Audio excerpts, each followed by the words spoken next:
Hello friends, आज मैं आपको मिलवाने वाला हूं 10 अद्भुत वर्ड्स से। जी हां, आपने बिल्कुल सही सुना है, अद्भुत वर्ड्स, अमेजिंग स्टुपेंडस वर्ड्स से, जो कि एग्जामिनर के फेवरेट हैं, उनके लाडले हैं, उनके दुलारे हैं, उनके प्यारे हैं। ये आपको कंपेटिटिव एग्जाम्स जैसे एसएससी, बैंक, एनडीए, क्लैट में अक्सर मिलते हैं, लेकिन आप भी हाय बोल के पतली गली से निकल लेते हो क्योंकि आपकी जान पहचान है नहीं। आप नर्वस होते हो इनको देखकर, होते हो ना? जरूर होते हो, देख के आपको पता चल जाएगा।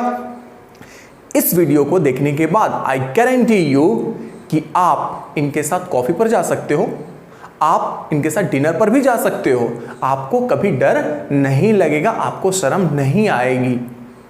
सो get ready. I'll explain these words in English as well as Hindi. I'll explain how these words are used in a sentence. I'll give you their synonyms. ध्यान रहे, अच्छे से नोट करना है, ध्यान रखना है, बहुत सारे वर्ड सीखने वाले हैं हम। And in the end, you will get the magic trick that will help you to remember these words forever. So, there are a lot of things to do. Oh my God. Have patience. टिके रहिए, टिकाए रहिए। चलिए start करते हैं, देर किस बात की। तो दोस्तों, ये हैं वो अद्भुत वर्ड्स। अरे ये तो 5 ही हैं, मुझे पता है 5 ही हैं, आपके साथ धोखा नहीं हुआ है, टेंशन मत लो, उठ के भागने मत लगो यार थोड़ी सी बात पे कि सर तो 5 ही पढ़ा रहे हैं, कहा तो 10 था। नहीं, ऐसा नहीं है, स्पेस कम है, पढ़ाना बहुत कुछ है, इसलिए 5-5 करके पढ़ाया जाएगा। तो चलिए स्टार्ट करते हैं। पहला जो वर्ड है हमारे पास, अवर्स। अवर्स। तो अवर्स सबसे पहले जो वर्ड है वो क्या है, आप ये जान जाओ, एडजेक्टिव। अब एक बात और जो अक्सर एग्जाम में पूछा जाता है कि इसके साथ कौन सा प्रिपरेशन यूज़ किया जाता है। तो अवर्स के साथ आप हमेशा ध्यान रखना कि टू प्रिपरेशन का यूज़ किया जाता है, टू का यूज़ किया जाता है। इसकी मीनिंग क्या होती है? तो इसकी मीनिंग होती है having strong dislike of something. Having strong dislike of something. बात आ गई समझ में? बहुत ज़्यादा किसी के प्रति नापसंद करना किसी चीज़ को, उसे हम कहते हैं अवर्स। एक एग्जाम्पल से समझते हैं, she was averse to any change. She was averse to any change मतलब उसे कोई भी बदलाव, किसी भी प्रकार का बदलाव पसंद नहीं था। अगर उसका टेबल वहाँ है तो वहीं रहेगा, उसको आप वहाँ से हटा के कहीं और नहीं कर सकते हो। वो बिल्कुल इरिटेट हो जाती है, आपको नो चलेगी। तो इसे हम क्या कहते हैं? अवर्स। अवर्स मतलब क्या होता है? Having a strong dislike of something. बहुत ज़्यादा नापसंद करना किसी चीज़ को। क्लियर हो गई बात? मीनिंग आप समझ गए? ठीक है, अब देखते हैं इसका सिनोनिम्स क्या है। तो दोस्तों, इसके सिनोनिम्स हैं हमारे पास तो देखो, एक तो हो गया हॉस्टाइल और दूसरा हो गया opposed. Hostile and opposed. Next word हमारे पास है कैंडिड, और कैंडिड भी एडजेक्टिव है, ये भी एडजेक्टिव है, और इसका सेंस होता है truthful and straight forward. Truthful and straight forward मतलब क्या हुआ? जो है वही कहना, छुपाना नहीं, सच्चाई कहना। ठीक है, बात आ गई समझ में? सच्चाई, truthful and straight forward. Clear है? अब इस वर्ड के जो सिनोनिम्स हैं वो हैं बहुत इंपॉर्टेंट, एग्जाम में ये अक्सर पूछे जाते हैं। अब इनमें कौन कौन से हैं वो देख लेना। पहला तो हो गया फ्रैंक, और फिर हो गया फोर्थ राइट, एक और 2 लिख लो, आउटस्पोकन, और फिर है ओपन। ये इसके 4 सिनोनिम से बहुत इंपॉर्टेंट है, एग्जाम में अक्सर पूछे जाते हैं। ये हमारे पास हो गया कैंडिड। कैंडिड के सिनोनिम्स क्लियर है। एक इसका यूज देख लो कि किस तरीके से इस वर्ड का यूज किया जाता है। He was candid about how the cancer changed his life and his relationships. वो कैसे थे? कैंडिड थे, फ्रैंक थे। उन्होंने फ्रैंकली कहा कि कैंसर के बाद उनकी ज़िंदगी कैसे बदल गई, उनके रिलेशनशिप्स, उनके रिश्तेदारी में कैसे चेंज आया, ये सब उसके बारे में वो बताने में शर्माते नहीं थे, वो बिल्कुल फ्रैंक होकर कहते थे। क्लियर है? तो कैंडिड का मतलब क्या हो गया? फ्रैंक। अब इसके देखो एक एक वर्ड हम यहाँ पे नहीं पढ़ने जा रहे हैं, यहाँ पे देखो कितने सारे वर्ड्स हो गए, 4 तो सिनोनिम्स हो गए इसके, एक ही जैसे हैं सब, एक वर्ड ये 5, उसके बाद जो आपको वर्ड पढ़ाया गया स्ट्रेट फॉरवर्ड एंड ट्रूथफुल, ये सारे सिनोनिम्स हैं, तो सबको ध्यान में आपको रखना है, इसीलिए इंग्लिश में भी एक्सप्लेन किया जा रहा है। तो नेक्स्ट हमारे पास जो वर्ड है वो है कैंडर, और कैंडर जो वर्ड है ये है नाउन। ये वर्ड क्या है? नाउन है, इसी का है ये, मतलब उसी के ग्रुप का है, उसी का बस नाउन है, वो एडजेक्टिव है, ये नाउन है। इसको मैंने इसलिए यहाँ पर पढ़ाया ताकि अलग से आप मेहनत ना करो, साथ में रहेगा तो याद रहेगा। इसकी मीनिंग होती है the quality of being honest and open, the quality of being honest and open. इसके सिनोनिम्स होते हैं, ये देखो इस तरीके से, ऑनेस्टी, अब यहाँ से फ्रैंक से बना लो फ्रैंकनेस, इस तरीके से इसके सिनोनिम्स हैं। प्रोनाउंसिएशन क्या है इसका? कैंडर। नेक्स्ट वर्ड है हमारे पास कमेंसुरेट, कमेंसुरेट। तो कमेंसुरेट वर्ड जो है ये है हमारा एडजेक्टिव, और ध्यान रहे इसके साथ विथ प्रिपोजिशन का यूज किया जाता है। किसका किया जाता है? विथ का। ये भी एग्जाम में बहुत बार आया हुआ है, कमेंसुरेट विथ, इस तरीके से किया जाता है। हाँ, इसका सेंस क्या होता है? मैचिंग इन साइज, क्वालिटी और importance. Matching in size, quality और इंपॉर्टेंस, बराबरी करना, एक दो चीज़ों की बराबरी करना। मान लो कि एक चीज़ ये है मार्कर, ये आपको मिल रहा है, तो इसकी जितनी कीमत है उतना ही आपको देना पड़ेगा, तभी तो बराबरी होगी ना इसके। अब मान लो कि अगर एक पहलवान है वो एकदम मोटा तगड़ा है और दूसरा पहलवान अगर तुम कमज़ोर लेके आ जाओगे तो बराबरी कैसे होगी? ठीक है, बराबरी तो आप नहीं कर रहे हो ना। तो बराबरी मतलब मैचिंग इन साइज, क्वालिटी और इंपॉर्टेंस, इंपॉर्टेंस के भी हिसाब से। अगर ये मार्कर है, अगर हम इस बोर्ड पर मार्कर से लिखते हैं तो हमें इस पर लिखने के लिए फिर मार्कर ही चाहिए, उसका इंपॉर्टेंस क्या है? लिखने का है, उसका महत्व है। तो अगर आप कुछ और लेकर आ जाओगे, आप अगर मुझे पेंसिल दे दोगे तो क्या मेरे काम का होगा? वो नहीं होगा ना। तो बस यही है, मैच करना, matching, matching in quality, size और इंपॉर्टेंस, बराबरी करना। बात आ गई समझ में? अब एक एग्जांपल से इसको समझते हैं। The salary will be commensurate with experience, the salary will be commensurate with experience. अगर किसी के पास ज़्यादा एक्सपीरियंस है तो उसको सैलरी भी ज़्यादा मिलेगी, अगर कम है तो उसे सैलरी भी कम मिलेगी। बात आ गई समझ में? ये हमारा रहा वर्ड डेलिंक्वेंसी। डेलिंक्वेंसी जो वर्ड है, ये वर्ड एक नाउन है। डेलिंक्वेंसी क्या है? नाउन है, और इसका मतलब होता है बैड और criminal behaviour usually of young people. Bad और criminal behaviour usually of young people. जब बच्चे जैसे 10 साल के, 12 साल के, 14 साल के, 15 साल के, 16 साल के बच्चे जब क्राइम में इन्वॉल्व हो जाएं तो उसे हम कहते हैं डेलिंक्वेंसी। ठीक है, एक एग्जाम्पल से समझ लेते हैं इसको। There is a high rate of juvenile delinquency in our area. There is a high rate of juvenile delinquency in our area.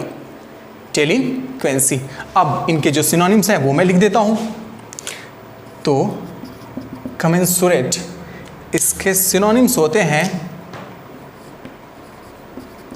Equivalent, या आप कहो इक्वल, और डेलिंक्वेंसी के सिनोनिम्स होते हैं, डेलिंक्वेंसी के सिनोनिम्स हैं क्राइम, रॉन्ग डूइंग और मिसकंडक्ट। ये इसके सिनोनिम्स हैं। तो सबके सिनोनिम्स आपको मिल चुके हैं, देख चुके हो आप ये। अब बारी आती है ट्रिक की, उस मैजिक ट्रिक की कि किस तरीके से इन वर्ड्स को याद किया जा सकता है। तो जो सबसे पहला वर्ड है इसको हम देखते हैं।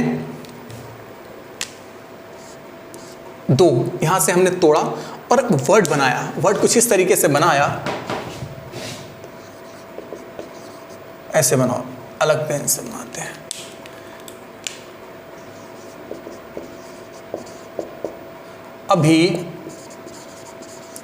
अवर्स, अभी नर्स लोग इस चीज़ को बिल्कुल पसंद नहीं कर रही है।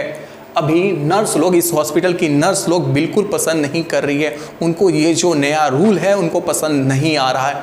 अवर्स, अभी नर्स, अवर्स, अभी नर्स, इस तरीके से ये बना। नेक्स्ट जो हमारे पास वर्ड है वो है कैंडिड, और इसका जो हमारे पास ट्रिक है कुछ इस तरीके से बनता है। आप तो इस वर्ड को जरूर जानते होंगे, कैंडी। कैंडी मतलब क्या होता है? चॉकलेट। वही चॉकलेट तो नहीं कहेंगे, टॉफ़ी जो छोटे छोटे बच्चे खाते हैं, सब मुंह में चूसते रहते हैं, वही है। तो कैंडी खाने वाले फ्रैंक होते हैं। कैंडी कौन खाता है? बच्चे खाते हैं।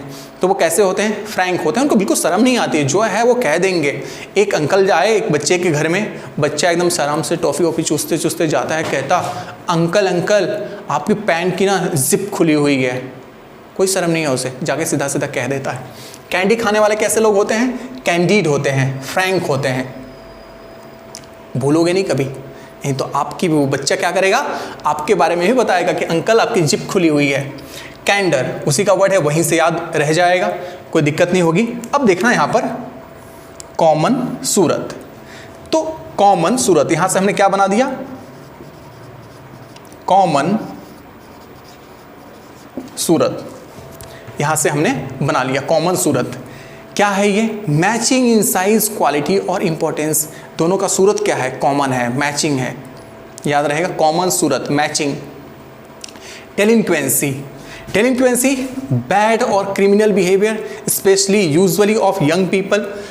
यहाँ से दिल्ली, इस तरीके से हमने कहानी बनाई कि दिल्ली में कौन सी बात है यार, डेलिंक्वेंसी, दिल्ली में ऐसी कौन सी बात है कि वहाँ पर बच्चे क्राइम करते हैं, क्राइम करने के लिए मजबूर हैं।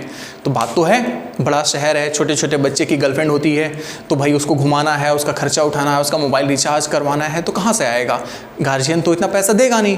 तो फिर चोरी चमारी इधर अपना काम चलते रहता है धीरे धीरे, तो धीरे धीरे करके बच्चे क्राइम में इन्वॉल्व हो जाते हैं। तो डेलिंक्वेंसी, दिल्ली में कौन सी बात है कि वहाँ पर यंग पीपल, यंग जो छोटे बच्चे हैं वो भी इन्वॉल्व हो जा रहे हैं क्राइम में। डेलिंक्वेंसी, दिल्ली में कौन सी बात? एक बार रिविजन कर लेते हैं। अवर्स, अभी नर्स, अवर्स अभी नर्स, लोग उसको पसंद नहीं कर रही है। कैंडिड, कैंडी खाने वाले लोग कैसे होते हैं? फ्रैंक होते हैं। कमेंसुरेट, कॉमन सूरत, कॉमन सूरत। डेलिंक्वेंसी, दिल्ली में कौन सी बात है कि वहाँ पर यंग जो बच्चे हैं वो भी क्राइम करने के लिए मजबूर हो रहे हैं, क्राइम कर रहे हैं। तो ये रहा हमारा पहला। अब दूसरा करते हैं। दोस्तों यही वो वर्ड्स हैं जिसके लिए आप परेशान हो रहे थे, आपको लग रहा था कि सर ने तो हमें धोखा दे दिया। ऐसा नहीं होगा, धोखा आपको नहीं दिया जाएगा, यही वो वर्ड्स हैं। चलिए, क्या आप जानते हो कि आप इनसे पहले मिल चुके हो? नहीं मिले हो कोई बात नहीं, मेरा काम ही है मिलवाने का।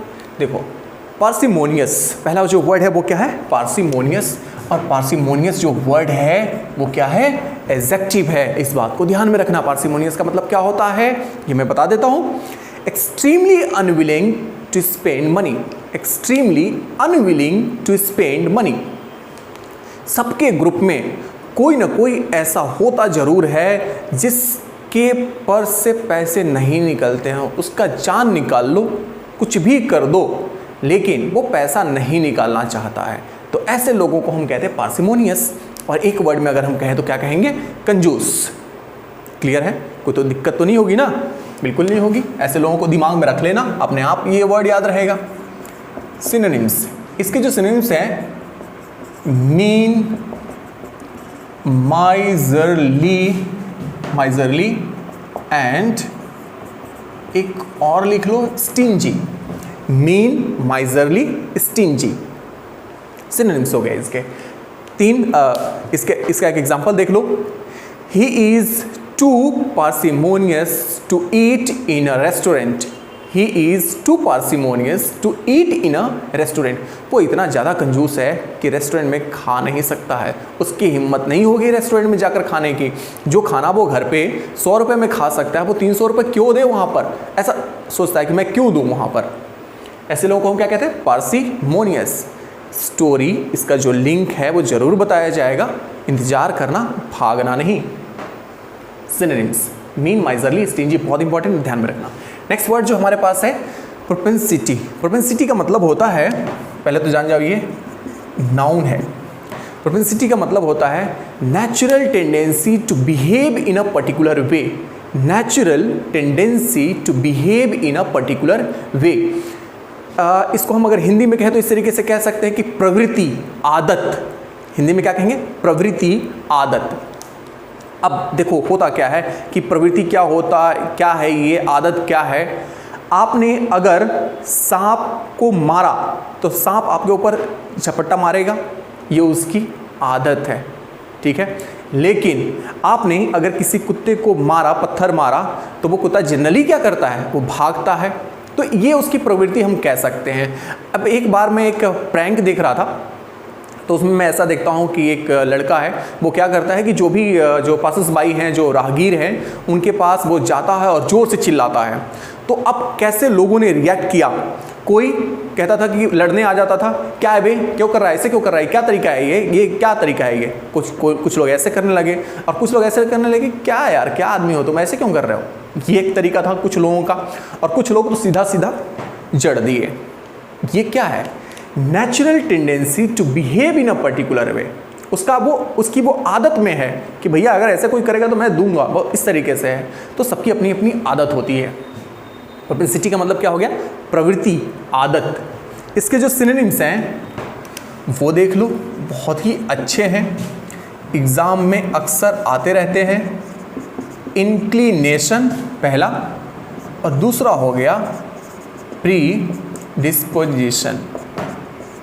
इंक्लिनेशन एंड प्री डिस्पोजिशन, ये इसके दो सिनोनिम्स हो गए अच्छे वाले। इसका एक एग्जाम्पल देख लो।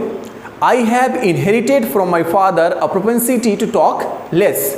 मतलब ये जो कम बोलने की आदत है मुझे, ये कहाँ से मिली है? मेरे पिताजी से मिली है। मतलब मेरे पिताजी भी कम बोलते हैं और मैं भी कम बोलता हूँ। तो ये कहाँ से आया है? पिताजी के थ्रू आया है मेरे अंदर ये आदत। प्रोपेंसिटी मतलब याद तो रहेगा, जरूर याद रहेगा। नेक्स्ट वर्ड है हाँ क्लियर हो गया ये। नेक्स्ट वर्ड है हमारे पास पर्टिनेंट। पर्टिनेंट जो वर्ड है ये है एडजेक्टिव, और इसके साथ टू प्रिपरेशन का यूज़ किया जाता है। ध्यान रहे, इसको थोड़ा सा सजा देते हैं ताकि आपके अटेंशन में रहे। ये टू प्रिपरेशन का यूज़ किया जाता है किसके साथ? पर्टिनेंट के साथ। इसका जो सेंस होता है वो कुछ इस तरीके से होता है, appropriate to a particular situation. Appropriate to a particular situation मतलब हम कह लेंगे कि प्रासंगिक, हिंदी में कहते हैं उसे प्रासंगिक। मतलब सूटेबल, जैसा चल रहा है उसी के हिसाब से कुछ कहना बोलना। जैसे मान लो कि अगर विदाई का माहौल है, शोक का माहौल है, तो उसमें अगर आप हंसने लगो तो ये तो प्रासंगिक नहीं हुआ ना। कुछ जोक लगो कहने तो ये तो प्रासंगिक नहीं है। तो वही है, खुशी का अगर माहौल है तो आप कुछ वैसा ही काम करें खुशी वाला, तो ये प्रासंगिक हुआ, अच्छा हुआ। लेकिन अगर शोक वाला है तो आप शांत रहो, ये प्रासंगिक है, ये सही है। तो हम क्या कहेंगे? Appropriate to a particular situation. जो अप्रोप्रिएट है, जो सूटेबल है। इसके जो सिनोनिम्स होते हैं वो कुछ इस तरीके से हैं। पहला तो हो गया रेलेवेंट, और एक बहुत बढ़िया वर्ड देखो, अपोजिट। रेलेवेंट एंड अपोजिट, ये इसके सिनोनिम्स हैं पर्टिनेंट के। अब एक एग्जांपल देख लो आप। Your son asked me a lot of pertinent questions. Your son asked me a lot of pertinent questions. अब सर ने कहा कि आज आपके बेटे ने बहुत सारे सूटेबल, अप्रोप्रिएट, रेलेवेंट क्वेश्चंस पूछे उसने। मतलब जो टॉपिक वो पढ़ा रहे होंगे उसी टॉपिक से रिलेटेड।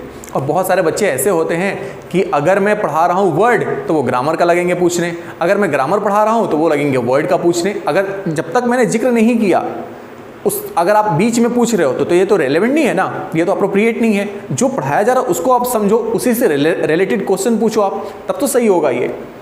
पर्टिनेंट सिनोनिम्स क्या हो गए? Relevant and opposite. एग्जाम्पल आपने देख लिया, your son asked me a lot of relevant questions. Next word जो हमारे पास है वो है परपेट्रेट।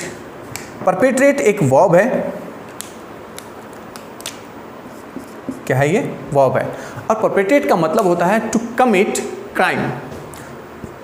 To commit crime or do something wrong or evil. To commit a crime or do something wrong or evil. मतलब crime करना, अपराध करना या कुछ गलत करना, बुरा करना जो सही नहीं है, जिसको सोसाइटी सही नहीं मानती है, ऐसा काम करना, उसे हम क्या कहेंगे? परपेट्रेट। कोई दिक्कत तो नहीं है? चलिए आगे बढ़ते हैं, इसके सिनोनिम्स को देखते हैं। आप यहाँ पर लिख सकते हो कमिट, उसके बाद परफॉर्म एंड एग्जीक्यूट। ये इसके सिनोनिम्स हैं परपेट्रेट के, कमिट, परफॉर्म, एग्जीक्यूट। कोई दिक्कत नहीं ना? चलिए हाँ, अब इसका एक एग्जांपल देख लो। I don't know whether these guys are perpetrating some sort of scam. I don't know whether these guys are perpetrating some sort of scam. मुझे नहीं पता कि ये कुछ घोटाले कुछ गलत काम कर रहे हैं क्या, ये जो लोग हैं वो कुछ गलत काम कर रहे हैं क्या, ये मुझे नहीं पता है। तो परपेट्रेट का मतलब क्या हुआ? To commit a crime or do something bad और ईवल, कुछ बुरा करना, कुछ गलत करना।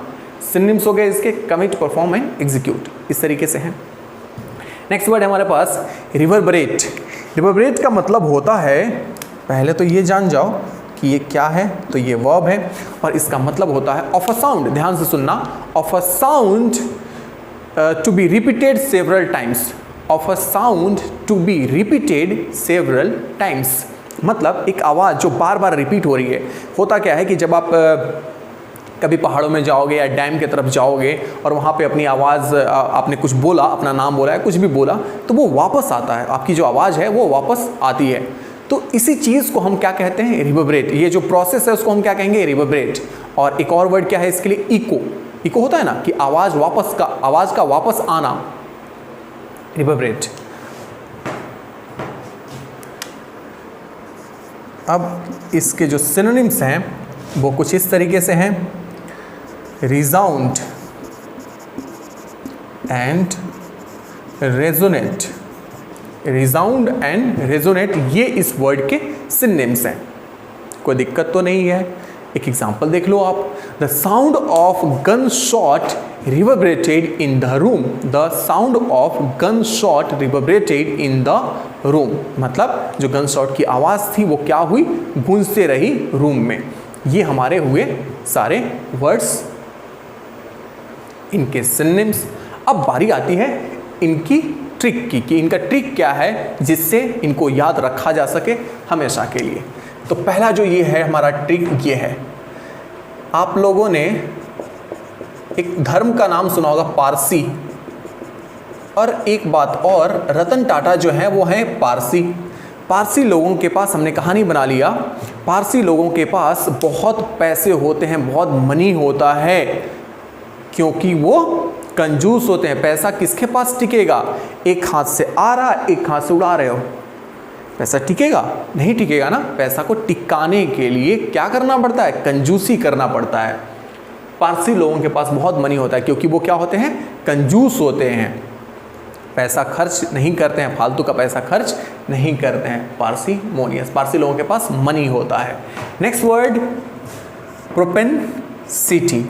अब देखो यहाँ से आप बना लो, ये प्रॉप से बना लो प्रोफेसर, यहाँ से बना लो प्रोफेसर, और यहाँ से आप बना लो यूनिवर्सिटी, प्रोपेंसिटी। तो जो यूनिवर्सिटी के प्रोफेसर होते हैं, प्रोपेंसिटी, यूनिवर्सिटी के प्रोफेसर, यूनिवर्सिटी के जो प्रोफेसर होते हैं उनकी एक नेचुरल टेंडेंसी होती है।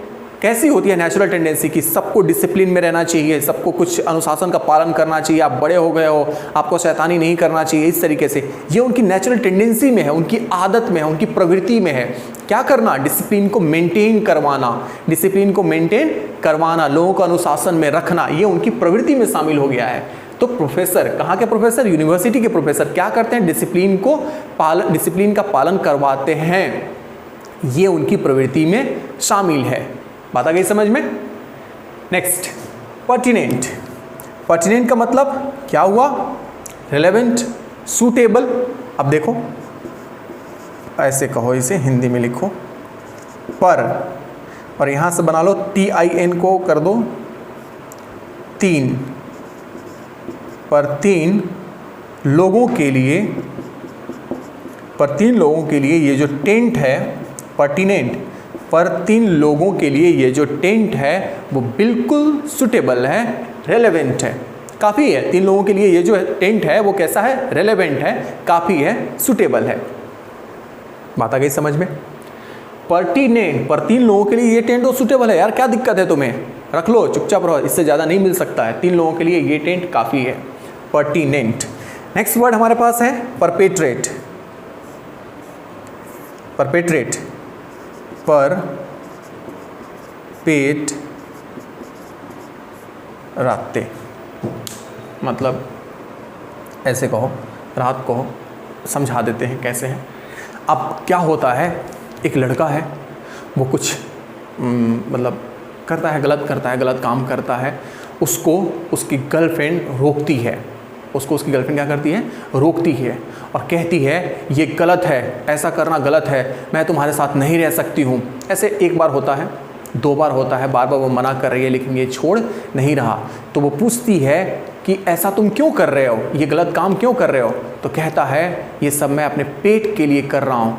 पर पेट के लिए तो रात में ही चोरी होगी ना, पर पेट के लिए चोरी कब होगी, रात को होगी, और चोरी क्या है, क्राइम है। पर पेट रेट, पर पेट के लिए रातें को तो चोरी करेंगे तभी तो पेट चलेगा। तो वो बोलती है कि मेहनत क्यों नहीं करते हो? लड़का बोलता है कि इसमें भी तो मेहनत है। बोलती है कि मैं तुम्हारे साथ नहीं रह सकती हूँ, इस तरीके से बोलती है, मैं तुम्हारे साथ नहीं रह सकती हूँ। लड़का भी बहुत स्मार्ट, लड़का बहुत स्मार्ट है, एक डायलॉग चिपकाता है उसको, ठीक है, डायलॉग, भयंकर वाला डायलॉग चिपका। नेक्स्ट वर्ड है रिवर्बरेट।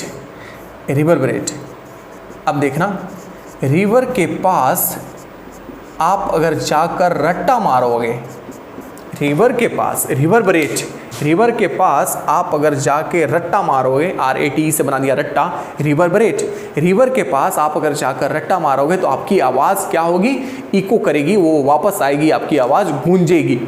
रिवर्बरेट, रिवर के पास रट्टा, इस तरीके से हम याद रख सकते हैं। और एक बात, स्टोरी अगर आपके दिमाग में कोई और वर्ड है तो आप अपने हिसाब से ऐड कर सकते हो। ये तो मैंने जो मेरे दिमाग में जो था उसके हिसाब से मैंने आपको बता दिया। अब आपको मैंने एक आइडिया तो दे दी है, इसी तरीके से आप अपनी स्टोरी, खुद की स्टोरी बना सकते हो। तो ये रहे हमारे वर्ड्स, इनकी मीनिंग समझ में तो आ गया होगा सब कुछ। चलिए, see you in the next video.